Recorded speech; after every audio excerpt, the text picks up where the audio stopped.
O silêncio no restaurante era tão denso que se podia ouvir o tilintar de uma colher de prata contra uma porcelana fina a metros de distância, mas aquele som foi subitamente substituído pela voz aguda e carregada de desprezo de Larissa.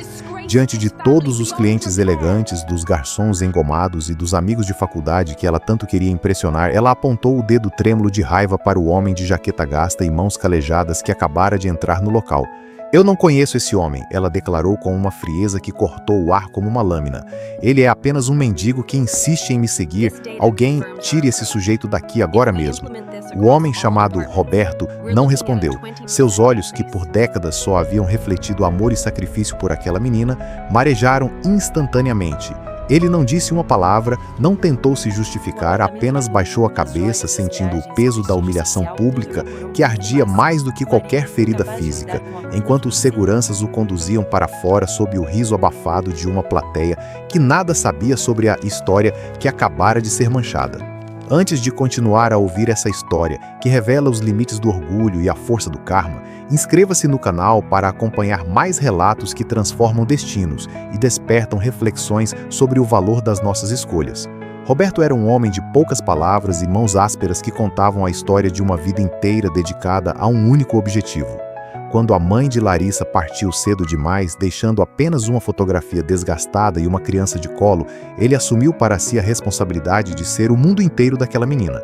Ele trabalhava em 2 turnos em uma oficina mecânica, consertando peças que ninguém mais queria tocar, sacrificando o conforto, a saúde e o sono para que a filha nunca soubesse o que era passar fome ou frio.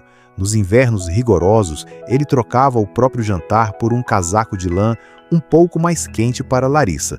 Nos verões, ele caminhava quilômetros a pé para economizar a passagem de ônibus e garantir que ela tivesse o material escolar mais completo da turma. Larissa cresceu vendo o pai como uma figura que aparecia tarde da noite com óleo nas mãos e cheiro de metal, sempre pronto para dar-lhe um beijo na testa e perguntar como tinha sido o dia na escola. Ele nunca reclamava, nunca pedia reconhecimento, e para ele o brilho nos olhos da filha era o único pagamento que importava. No entanto, à medida que Larissa entrava na adolescência, a gratidão que Roberto esperava começou a ser substituída por uma ambição insaciável. Ela frequentava uma escola de elite graças a uma bolsa de estudos, conquistada à base de esforço, mas, lá dentro, circulava entre filhos de empresários e herdeiros que tratavam o mundo como um playground. A cada novo amigo influente, Larissa sentia mais vergonha da casa simples onde vivia e das mãos sujas de graxa de Roberto. Ela começou a esconder o pai. Quando os amigos perguntavam sobre sua família, ela inventava que morava com uma tia rica no exterior, construindo uma máscara de status que exigia cada vez mais mentiras. Roberto percebia o distanciamento, notava que a filha evitava olhar para ele quando chegavam visitas e sentia o coração apertar cada vez que ela pedia para ele não aparecer em eventos acadêmicos. Ele tentava entender, acreditando que era apenas uma fase, ignorando os sinais de que Larissa estava se tornando uma estranha dentro da própria casa. A virada de chave aconteceu no dia da formatura universitária de Larissa.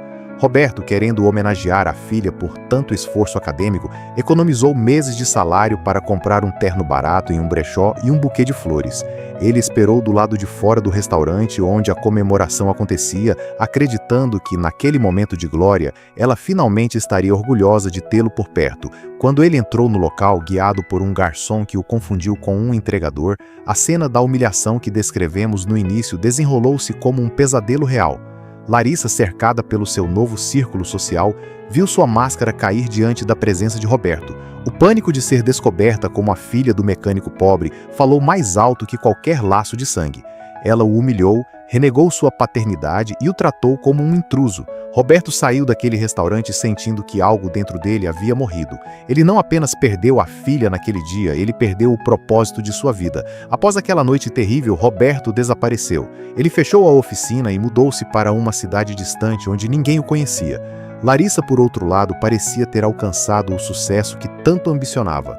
Com a ajuda de contatos influentes que fez na faculdade, conseguiu um emprego em uma grande multinacional e casou-se com um empresário que lhe garantia o estilo de vida luxuoso que sempre sonhara. Ela acreditava que estava tudo resolvido, que o passado pobre tinha sido enterrado junto com a humilhação que impusera ao próprio pai. Ela se tornou uma mulher fria, focada apenas em números e aparências, vivendo uma vida de ostentação que por dentro parecia cada dia mais oca. Os anos passaram e a roda do destino começou a girar de forma impiedosa. A empresa onde Larissa trabalhava faliu devido a fraudes cometidas pelos sócios do seu marido, e em questão de meses ela perdeu tudo. O apartamento de luxo, as joias, as viagens, o prestígio social, tudo evaporou como fumaça. O marido, incapaz de lidar com a ruína financeira, abandonou-a sem olhar para trás, deixando-a com dívidas impagáveis e um nome na lama. Larissa, sozinha, humilhada pelo mesmo mundo que outrora a aplaudiu, viu-se vivendo em um pequeno quarto de cortiço, trabalhando em subempregos para sobreviver. O orgulho que a sustentara na juventude agora era sua maior âncora. Ela não tinha amigos, não tinha família e, o pior de tudo, não tinha o pai, cuja ausência começou a doer de uma forma que ela nunca imaginou ser possível. Enquanto Larissa tocava ao fundo do poço, uma reviravolta desconhecida acontecia na vida de Roberto. Na cidade pequena para onde se mudara, ele encontrara um antigo terreno abandonado que, por insistência de um vizinho, acabou por comprar com suas últimas economias. Ao escavar o solo para plantar uma pequena horta, ele encontrou uma caixa de metal enterrada por antigos proprietários. Dentro da caixa não havia dinheiro, mas sim títulos de propriedade de uma mina de minério que, na época da descoberta, não tinha valor, mas que, com a tecnologia contemporânea, revelou-se uma das maiores jazidas da região. Roberto, o homem que sempre trabalhou para os outros, tornou-se do dia para a noite um dos homens mais ricos do seu estado. Ele não mudou sua essência, continuou usando a mesma jaqueta gasta e vivendo com simplicidade, mas começou a usar sua fortuna para causas que acreditava, ajudando pessoas esquecidas pela sociedade como ele um dia fora. O destino, contudo, ainda tinha um reencontro reservado. Larissa, em seus dias de desespero, começou a procurar por qualquer rastro do pai, movida por uma culpa que consumia seu sono. Ela descobriu através de uma investigação privada paga com o pouco que lhe restava, onde ele estava morando. Ela viajou para a cidade, não como uma mulher arrogante que a humilhara, mas como uma sombra de si mesma, vestida com roupas simples, marcada pela vida e pelo peso de seus erros. Quando chegou à mansão onde Roberto morava, uma casa construída com o objetivo de abrigar órfãos da região, ela não teve coragem de entrar imediatamente. Observou escondida por entre as árvores do jardim o homem que ela renegou brincando com as crianças, rindo de forma genuína, sendo tratado com veneração por todos ao redor. A coragem de Larissa veio quando um dos garotos da casa a encontrou escondida. Ao ser levada até Roberto, o silêncio foi a primeira resposta. Ele a olhou, não com ódio, mas com uma tristeza profunda que parecia abarcar cada um dos anos de distância. Larissa caiu de joelhos e, entre soluços que pareciam arrancar sua alma, implorou perdão. Ela não pediu dinheiro, não pediu ajuda. Pediu apenas que ele soubesse o quanto ela se arrependia de ter trocado o amor verdadeiro por um brilho superficial que não valia nada. Eu troquei o seu abraço pela opinião de estranhos, ela dizia, chorando desesperadamente. E hoje, quando olho para trás, vejo que eu fui a verdadeira mendiga daquela história, mendigando aprovação por pessoas que nunca se importaram de verdade. Roberto a observava com os olhos marejados, sentindo o conflito interno entre a dor do passado e a compaixão que sempre habitou seu coração. Ele a levantou com aquelas mesmas mãos calejadas que um dia a embalaram, e um abraço longo, silencioso e curativo aconteceu ali. Não houve grandes discursos, não houve exigências. Ele sabia que o sofrimento de Larissa fora o seu maior professor. Ele a acolheu não por obrigação, mas porque o amor de um pai não se desfaz com palavras, mesmo que elas sejam as mais cruéis do mundo. A partir daquele dia, Larissa passou a trabalhar na fundação de Roberto, dedicando cada segundo de sua vida a reparar o dano que causou a si mesma e aos outros, encontrando no serviço aos necessitados a paz que a riqueza nunca conseguiu lhe oferecer. A história de Larissa e Roberto nos ensina que o orgulho é um muro que construímos entre nós mesmos e a felicidade real. Muitas vezes estamos tão ocupados tentando impressionar pessoas que nem nos conhecem que acabamos humilhando aqueles que dariam a própria vida por nós. A verdadeira riqueza não está no que vestimos ou no que possuímos, mas em quem somos capazes de manter ao nosso lado quando o mundo vira as costas. Roberto, na sua simplicidade, venceu a vida não pela fortuna, mas pela capacidade de perdoar. Larissa, na sua queda, aprendeu que o sucesso que não é compartilhado com quem amamos é apenas um fracasso disfarçado de vitória. O tempo não volta, mas a reconciliação é sempre possível para aqueles que têm a coragem de admitir que erraram. E você alguma vez já deixou o orgulho falar mais alto do que o seu coração? Reflexões como essas são essenciais para darmos valor ao que realmente importa. Se essa história tocou seu coração e te fez pensar sobre as pessoas que você ama, não deixe de compartilhar este vídeo com alguém que precisa ouvir essa mensagem hoje mesmo. Deixe seu comentário contando sua opinião sobre a atitude do pai e como você reagiria se estivesse no lugar dele, pois sua interação ajuda a levar essa lição para mais pessoas e fortalece nossa comunidade de histórias de vida. O perdão, contudo, não é um ato de fraqueza, como muitos ainda insistem em acreditar em um mundo que cultua a rigidez e a vingança como formas de poder. Pelo contrário, perdoar é um exercício de suprema inteligência emocional, uma demonstração de que o indivíduo é dono de sua própria paz, não permitindo que a amargura de terceiros dite o tom de sua existência. Quando Roberto estendeu a mão para Larissa, ele não estava apenas perdoando a filha, ele estava simultaneamente libertando-se de um peso invisível que ele mesmo carregou durante anos. Essa é a essência da redenção. Muitas vezes vivemos presos em narrativas de mágoas passadas, alimentando ressentimentos como se fossem troféus que provam nossa retidão. Esquecemos que, ao segurar uma brasa acesa com a intenção de atirá-la em alguém, somos nós os primeiros a ter as mãos queimadas. A cura de Larissa não começou no momento em que ela cruzou a porta da fundação, mas no instante exato em que ela aceitou que não era a vítima de sua própria história, mas a arquiteta de sua própria ruína, e posteriormente a única capaz de reconstruir seus alicerces. O ambiente na fundação de Roberto era, por si só, um lembrete constante da fragilidade humana. Ali, entre corredores que cheiravam a café fresco e o movimento incessante de voluntários, Larissa descobriu que a dor tem uma linguagem universal. Ela viu homens e mulheres que perderam tudo, casas, empregos, famílias, buscando não apenas pão, mas um olhar que os reconhecesse como gente. No início, sua presença ali causava estranheza. Alguns dos colaboradores mais antigos, que conheciam a história de arrogância da jovem Larissa, olhavam-na com desconfiança. Ela não os culpava. Ela sabia que a confiança não é um item que se compra em uma loja de conveniência, mas um edifício que se constrói tijolo por tijolo. Ela passou meses ouvindo mais do que falando, aprendendo que o serviço silencioso é o mais potente dos remédios para o ego ferido. Houve noites em que a exaustão física batia à porta e as sombras do passado sussurravam em seu ouvido, tentando convencê-la de que ela não merecia aquela paz. Ela se lembrava das roupas caras, dos jantares luxuosos, das viagens em jatos particulares e de como tudo aquilo parecia tão vazio quando comparado ao peso do olhar de um pai que ela quase levou à ruína. A transformação de Larissa não aconteceu de um dia para o outro. Ela foi uma erosão lenta e necessária. O materialismo, que antes era sua bússola, deu lugar a uma sensibilidade nova. Ela aprendeu a distinguir o brilho do ouro do brilho de um sorriso sincero de gratidão. E foi exatamente essa mudança de perspectiva que a tornou uma líder na fundação. Ela não administrava mais apenas recursos, ela administrava esperanças. Pensemos um pouco sobre a natureza das relações humanas contemporâneas. Quantas famílias estão fragmentadas hoje por causa de mal-entendidos que cresceram na base do silêncio?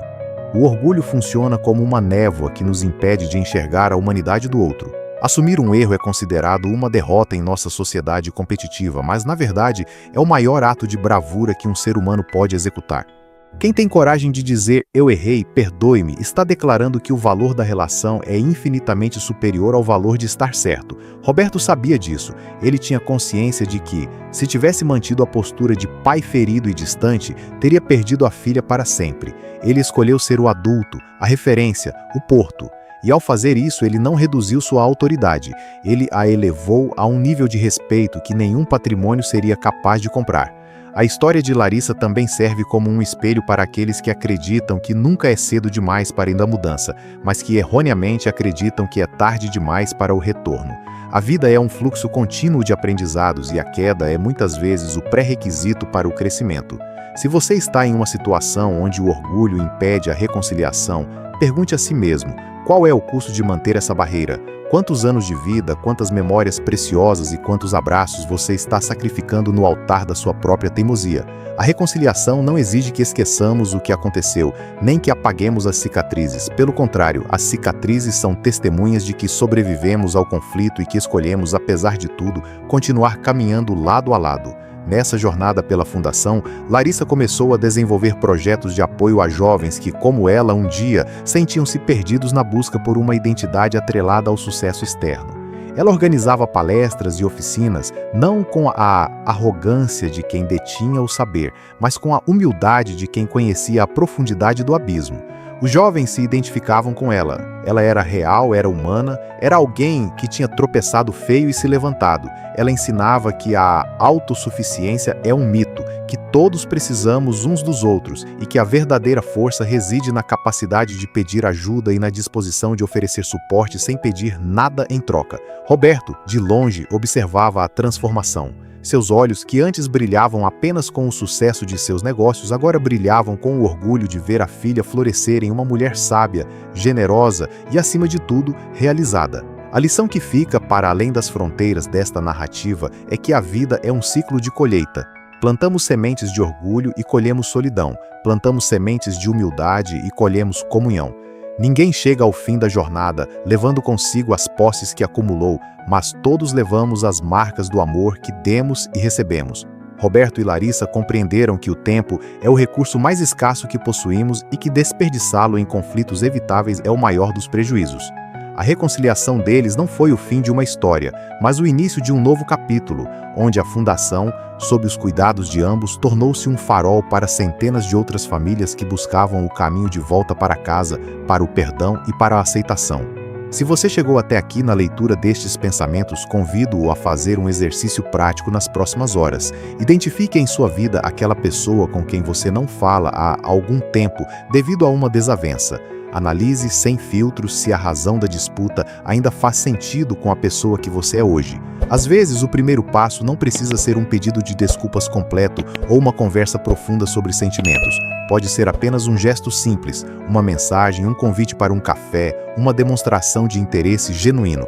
A quebra de gelo é quase sempre a parte mais difícil, mas assim que a barreira é derrubada, a sensação de alívio é inigualável. O orgulho, quando confrontado com a vulnerabilidade, perde sua força e se dissolve. Não deixe que as trivialidades do cotidiano continuem a ser mais importantes do que as pessoas que, no fundo, dão sentido à sua existência. O mundo é um lugar incerto, repleto de desafios, e a única proteção real que temos contra a frieza externa é o calor que cultivamos nos relacionamentos próximos. Se Roberto não tivesse aberto a porta, ele teria vivido seus últimos anos na mansão, cercado pelo conforto do dinheiro, mas envolto no vazio da solidão. Se Larissa não tivesse tido a coragem de bater aquela porta, ela teria seguido uma trajetória de autodestruição, sempre buscando algo que nunca a satisfaria. Ambos ganharam o mundo ao se recuperarem, e esse ganho medido em paz de espírito é a única métrica que realmente importa no balanço final de uma vida bem vivida. Que estas palavras sirvam como uma semente de reflexão plantada no solo da sua consciência. A vida é preciosa demais para ser vivida na defensiva. Seja o primeiro a estender a mão, mesmo que o outro tenha sido o responsável pelo desacordo. O perdão é um presente que você dá a si mesmo, um brinde à sua própria liberdade emocional, e aquele que perdoa caminha com o passo mais leve, com o coração mais aberto e com a visão desimpedida de qualquer névoa. A história de Larissa e Roberto termina com a promessa de que o amor, quando genuíno, sempre encontra um caminho de volta e que, na grande tapeçaria da vida, os nós que desatamos são os que nos permitem continuar tecendo a história com fios mais resistentes e brilhantes. Deixe que a bondade seja a sua marca registrada, pois é ela que permanecerá na memória daqueles que você tocou, muito depois que as luzes se apagarem. O futuro é construído com as escolhas que fazemos agora. Então escolha perdoar, escolha amar e, sobretudo, escolha ser a ponte entre o passado de dor e o futuro de esperança. Se esta reflexão ressoou em você, guarde-a, compartilhe-a, mas principalmente viva-a, pois a teoria sem a prática é apenas um sopro ao vento. Que a paz que Roberto e Larissa encontraram seja a mesma que inunda o seu caminho a partir de agora, guiando cada passo em direção a conexões mais verdadeiras, profundas e duradouras. A vida aguarda o seu próximo movimento, e a reconciliação é, sem dúvida, o mais nobre deles.